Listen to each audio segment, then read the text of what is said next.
Hi everybody, this is Alchemist 2, and I'm back again with another book review. And as you can see, this is a memoir written by Mary Beth Chapmen, and Stephen Curtis Chapman is, as you can see, on her right. And it is a very short book.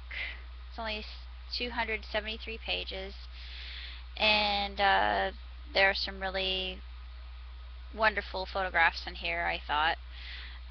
It basically talks about how Mary Beth's life, she wanted a sort of existence that was very planned, very analytical, very predictable.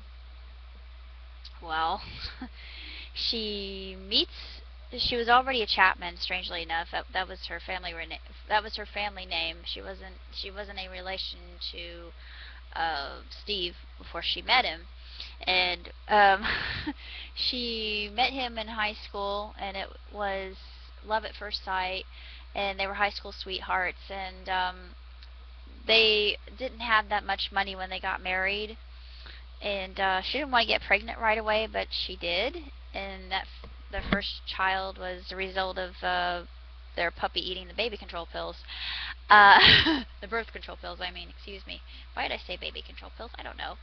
But it's really a fantastic book about struggle and triumph, love, laughter, pain, uh, tribulation, and it speaks of all these things and of uh, the nudges from the universe that they received, which I talk about quite a bit. I talk about winks from the universe. I use that phraseology quite a bit, and this is what occurred to her. And I'm not going to give too much about the book away because it truly is a splendid book. And if you're going through a particularly difficult time in your life, then I would certainly pick this up and read it, because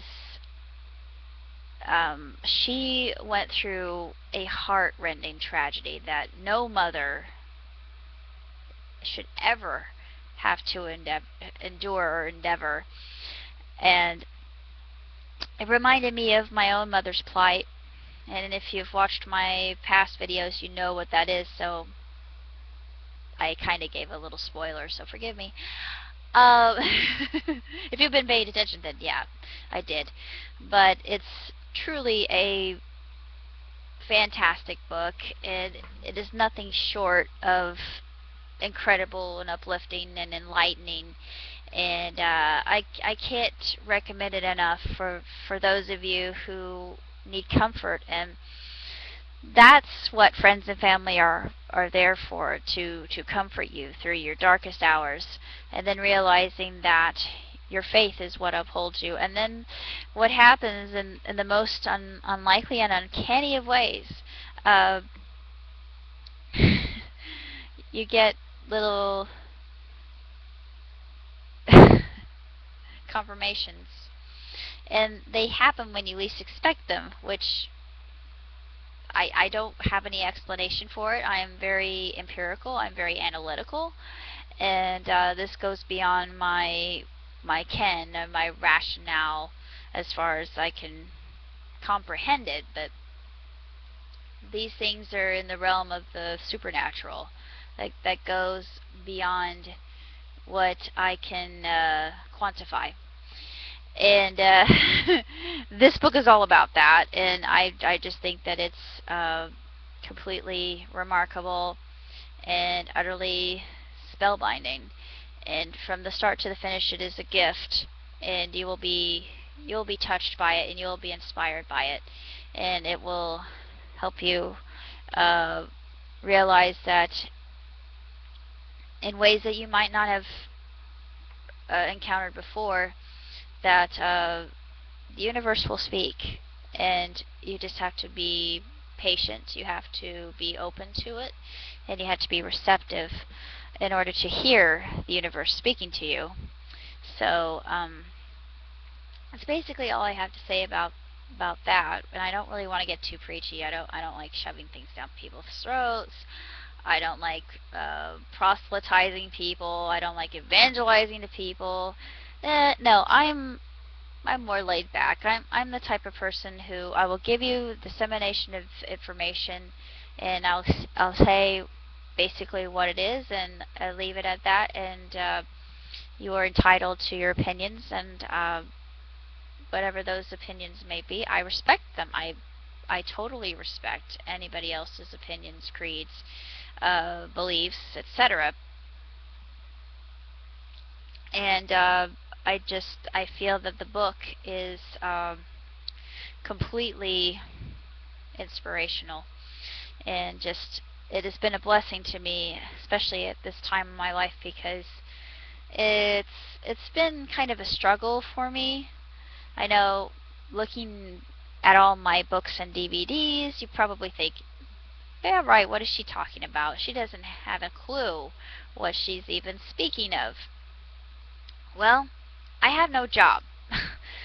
Basically, I live with my dad, and I have a bachelor's degree. I have a minor in IT. I've got a associates. I'm working on an associates. I know that makes no sense. Why are you going backwards, alchemist? You're crazy. But I am a contradiction of myself.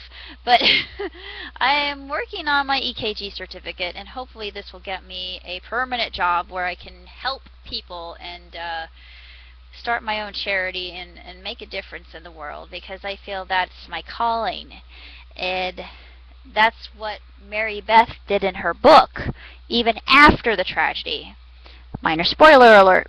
I'm not going to say what she did, but yes, a teensy weensy little glimpse of what she did. And it's very happy what occurs in that instance. You can take whatever turmoil or obstacle, and then you can make it into something absolutely gorgeous and enduring, something that touches other people's lives. And that's what she's done. And her husband's done it, her sons have done it, her daughter's doing it, and the Chapmens are just, they're amazing people, and I'm totally uplifted by them. And I think that this book helped others too. So this is the reason why I recommend Choosing the Sea, and why I think that it's 4 stars out of 4 stars and 2 thumbs way up. I'm going to give you a quick update. I'm currently writing Cosmic Gray, as I said before. It's kind of a Superman-esque story, but a little bit different because my main character's female. Doing a script called Dreamer. It's basically about a paraplegic young boy who develops these flexors that help him walk more normally, and well, basically he wills himself to walk later on, and when he's reached his goal of becoming a jet pilot, he shares his flexors with the world, since he no longer has any need of them. And I'm going to be working on just some different tales here. I had a dream that I'm going to convert to a story. It's called Spirit World. It's about a young Lakota girl who realizes that she has the ability to see spirits and different elements of air, fire, water, and earth. And she's able to connect. You see, nobody in her, it's almost like everybody in her tribe has forgotten how to do this. And she's the only shaman. Well, she becomes a shaman. She realizes this is her destiny.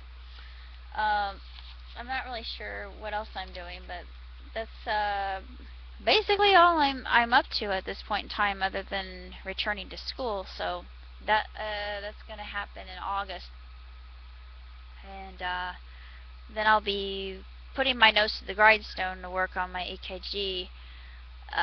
So I'm hoping that I will have a job as well, as I just feel like I'm revving my engine, spinning my wheels, and I'm not moving anywhere. I'm just creating smoke and dust, and